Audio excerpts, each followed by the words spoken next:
আমাদের পুণ্যক্ষেত্র। শুনে ভরতের যুক্তি। বাউল গান শুধু গান না, বাউল গান হলো মহামন্ত্র।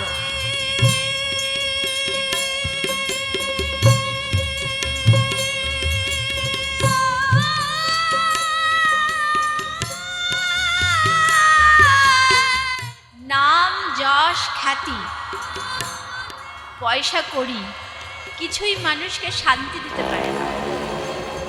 একমাত্র শান্তি পাওয়া যেতে পারে সেটা হচ্ছে এই আধ্যাত্মিক মার্গ। বাউল আমাদের আধ্যাত্মিক মার্গ।